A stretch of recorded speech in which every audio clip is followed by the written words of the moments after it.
Good morning friends, कैसे हैं आप सब। सो वेलकम बैक एंड इत्तेफाक बहुत दिनों के बाद।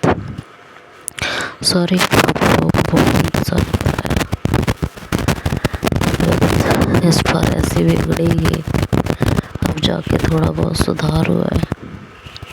तो चलिए ज़्यादा टाइम वेस्ट ना करते हुए स्टोरी की तरफ बढ़ते हैं। जैसा कि लास्ट पार्ट में आप लोगों ने सुना कि सूरज युक्ति को घर जाने से अकेले रोक रहा था और युक्ति भी बातों बातों में शम्मी के बारे में जानने का ट्राई कर रही थी कि तभी घर के गेट से एक गाड़ी अंदर आती हुई दिखी जिसमें घोष बाबू थे। उन्हें देख के युक्ति ने मन ही मन सोचा, यार जिसका डर था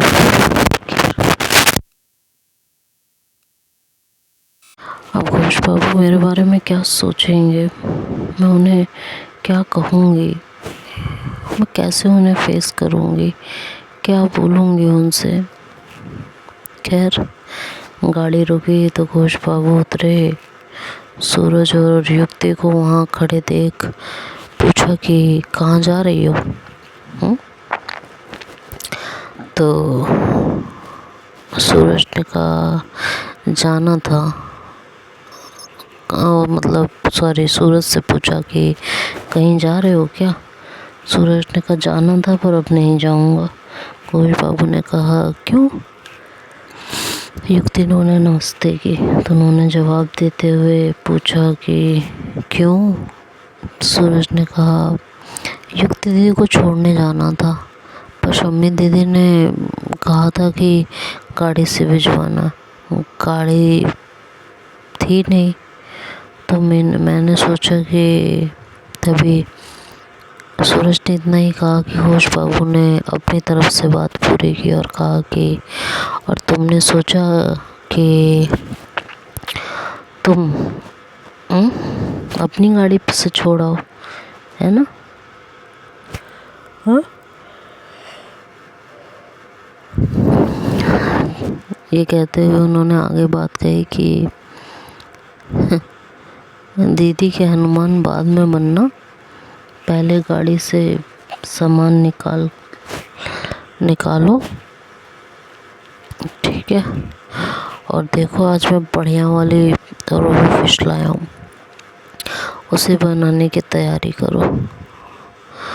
और युक्ति तुम भी रुक जाओ, खाना खा कर जाना, हमारा शेफ़ बढ़िया फिश पकाता है।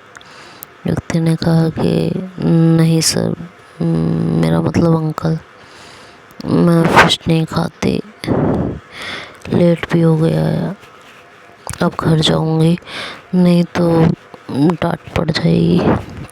तो घोष बाबू कहते हैं हाँ हाँ हाँ तुम तो वेजिटेरियन हो।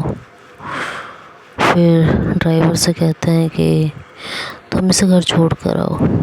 युक्ति कहती है मैं चली जाऊंगी अंकल, आप रहने दें गाड़ी भेजने को। घोष बाबू कहते हैं मैं तो रहने दूं पर ये हनुमान नहीं रहने देगा, ठीक है। शम्मी का बोला हुआ काम किए बिना ये दूसरा काम नहीं करता ना।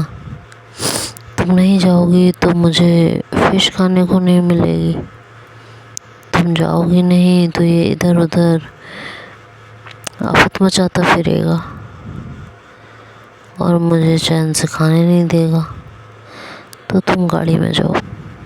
युक्ति को समझ नहीं आता कि घोष बाबू ऐसा क्यों कह रहे थे, पर वो जाकर गाड़ी में बैठ गई थी। ड्राइवर उसे उसके घर के सामने उतार कर चला गया। युक्ति ने जैसे ही घर के अंदर पैर रखा, चाची की पूछताछ शुरू हो गई। कौन आया था छोड़ने, किसकी गाड़ी थी। ड्राइवर था और गाड़ी घोष अंकल की थी। अभी ये कौन से नए अंकल पैदा हो गए तुम्हारे। युक्ति को उनकी ये बात बहुत भद्दी लगी थी पर वो खुद पर कंट्रोल किया और बोली आर के घोष लॉयर हैं, उनकी गाड़ी थी, जिनके ऑफिस में मैं काम करती थी। चाची ने कहा काम करती थी, और अगर काम करती थी तो ये क्यों तुम्हें छुड़वा रहा है? और तुम थी कहाँ अब तक? कपड़े देखकर तो लग नहीं रहा कि तुम प्रेस या कॉलेज से आ रही हो, और कल शाम तो तुम किसी के यहाँ गोद भराई में गई थी, तो अब कहाँ से आ रही हो भाई? और तुम्हारे रंग ढंग आजकल कुछ सही नहीं लग रहे हैं। क्या चक्कर है?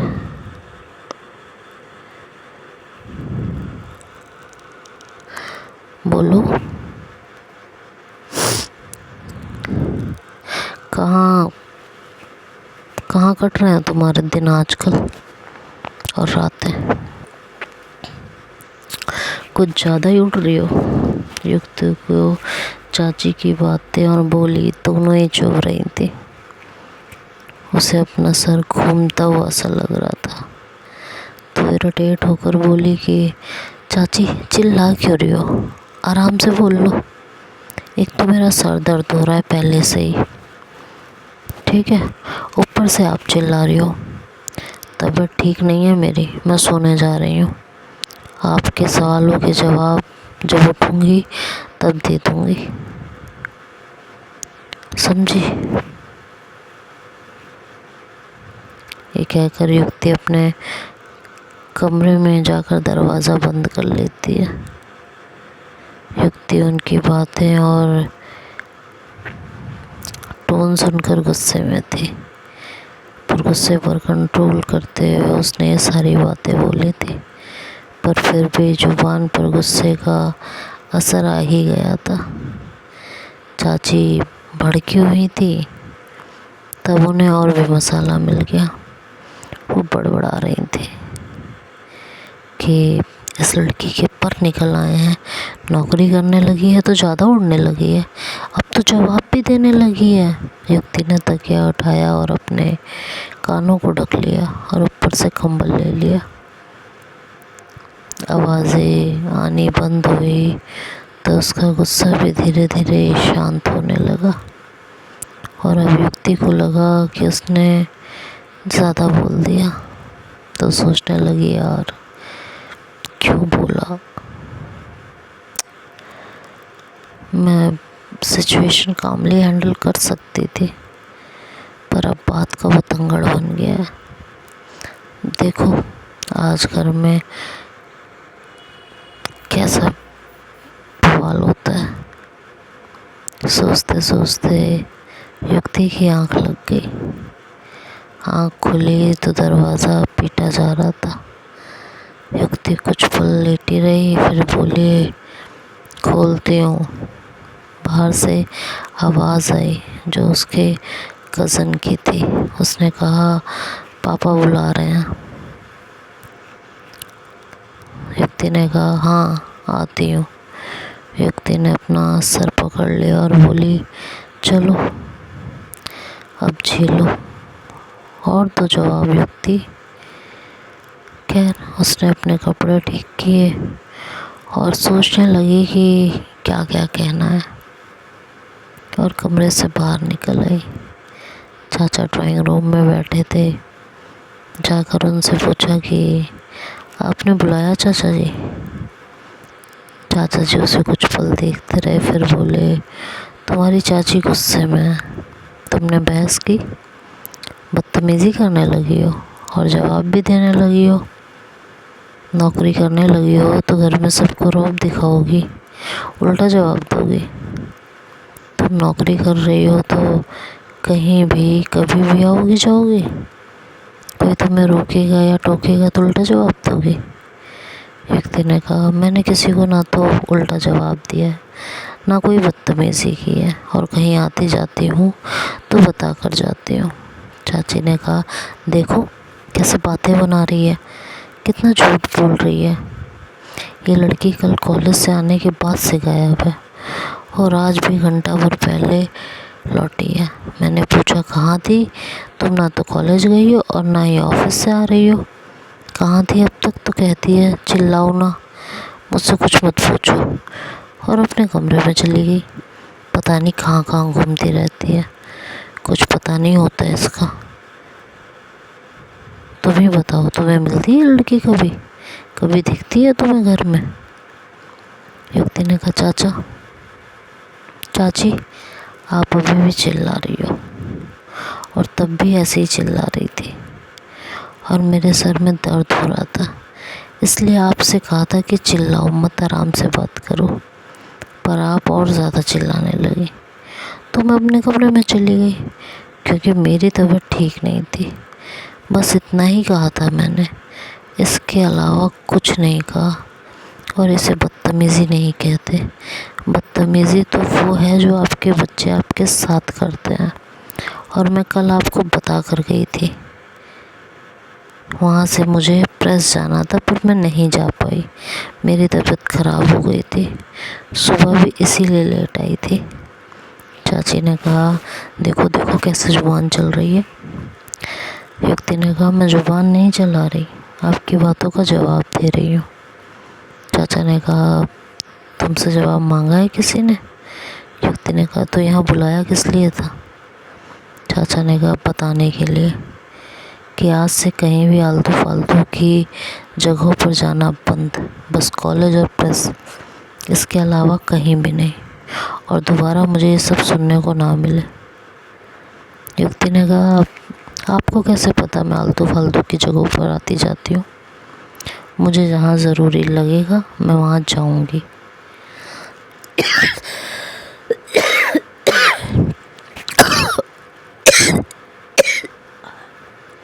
सॉरी, मुझे जहाँ ज़रूरी लगेगा मैं वहाँ जाऊँगी। आलतू फालतू की जगहों पर जाने का मेरे पास भी टाइम नहीं है। ये कहकर युक्ति वहाँ रुकी नहीं, अपने कमरे में आकर दरवाज़ा बंद कर लिया। और चाची जी पीछे से व्यंग बोली लो तुम्हें भी जवाब मिलने लगा है, और चढ़ाओ सर पर। 10 मिनट बाद युक्ति अपना बैग लेकर निकली, बिना किसी की ओर देखे बोली कि मैं मामा जी के घर जा रही हूँ, वहाँ से प्रेस जाऊँगी। बोलते बोलते युक्ति दरवाज़ा खोलकर बाहर निकल आई। मामा जी के घर जाकर उसने सारी बात मामी से बताई। मयंक अभी कॉलेज से नहीं लौटा था। युक्ति का उतरा चेहरा और चुप चुप देखकर मामी को लगा था कि आज कुछ हुआ है। ऊपर से इस टाइम तो उसे कॉलेज होना चाहिए था। उन्होंने पूछा तो युक्ति सारी बातें बताती चली गई, जो घर पहुंचने से लेकर अब तक हुई थी। तो देखते हैं आगे क्या होगा, ये नेक्स्ट पार्ट में सुनेंगे। तब तक के लिए बाय बाय, टेक केयर, ध्यान रखिएगा आप सब अपना, और मिलते हैं कल ट्रस्ट मी के साथ। Bye bye.